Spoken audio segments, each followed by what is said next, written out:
हम इतनी बातें कहते हैं कि लड़के लड़की में कोई भेद नहीं है, लेकिन जिस सर्वेक्षण की हम बात कर रहे हैं कुछ और भी बयां करती है यह रिपोर्ट। अक्सर हम सुनते हैं कि लड़का और लड़की में कोई भेद नहीं है, लेकिन एक सर्वेक्षण जो हाल में हुआ है उस रिपोर्ट में कुछ और बातें जो सामने आई हैं वो आपको जानना बेहद महत्वपूर्ण है।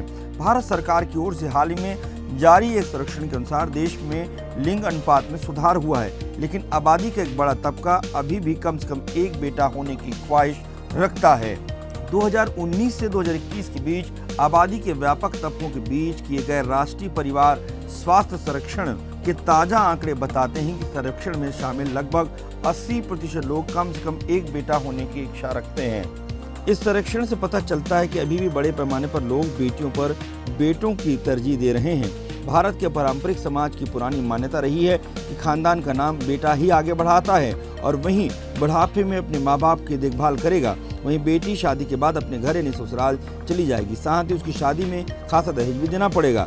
इस सोच के खिलाफ सालों से काम करने वालों का मानना है कि इस सोच के चलते बेटियों के मुकाबले बेटों की संख्या ज़्यादा हो जाती है, जो लंबे अरसे से भारत के लिए बहुत शर्मनाक है। पिछले करीब एक सदी के जनगणना के अनुसार भारत में महिलाओं की तुलना में पुरुषों की संख्या ज़्यादा रही है। 2011 में हुई जनगणना के आंकड़े के अनुसार भारत में हर 1000 पुरुष पर महज 940 महिलाएं थीं। सर्वेक्षण में भारत के लिंगानुपात में पहली बार सुधार देखा गया है। इसके अनुसार भारत में पुरुषों की तुलना में महिलाओं की संख्या अधिक हो गई है। हालांकि आंकड़े ये भी बताते हैं कि भारत में बेटों की ऐतिहासिक प्राथमिकता अभी भी बनी हुई है। इसके अनुसार 16% पुरुष और 14% महिला यानी 15% लोग बेटियों की तुलना में बेटियां पैदा होने की ख्वाहिश रखते हैं। इसके चलते बेटी की चाहत में बेटियां पैदा होती जाती हैं। अगर आपको हमारा वीडियो अच्छा लगा फेसबुक पेज पर लाइक करें, यूट्यूब पर सब्सक्राइब करें।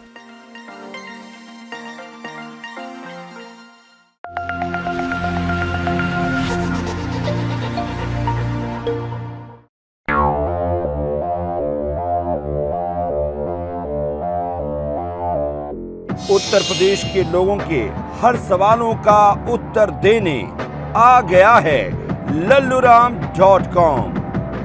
लखनवी तहजीब के साथ बाबा विश्वनाथ की नगरी काशी से प्रेम के ताज के साथ आगरे के पेठे का मिठास लिए, संगम नगरी इलाहाबाद की आस्था की डुबकी के साथ खुशबुओं के शहर कन्नौज की इत्र की महक लिए, फिरोजाबाद की चूड़ियों की खनक लिए, इधर बर्तनों के शहर मुरादाबाद की आवाज तो उधर कानपुर में उद्योग धंधों की आवाज, इधर राम की नगरी अयोध्या से कृष्ण की नगरी मथुरा के पेड़े का आनंद लिए, रामपुर का चाकू तो अलीगढ़ का ताला।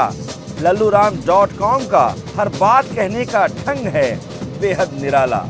उत्तर प्रदेश की हर खबरें सबसे पहले जानने के लिए पढ़ते रहें, देखते रहें लल्लूराम.com। सच कहेंगे लल्लूराम।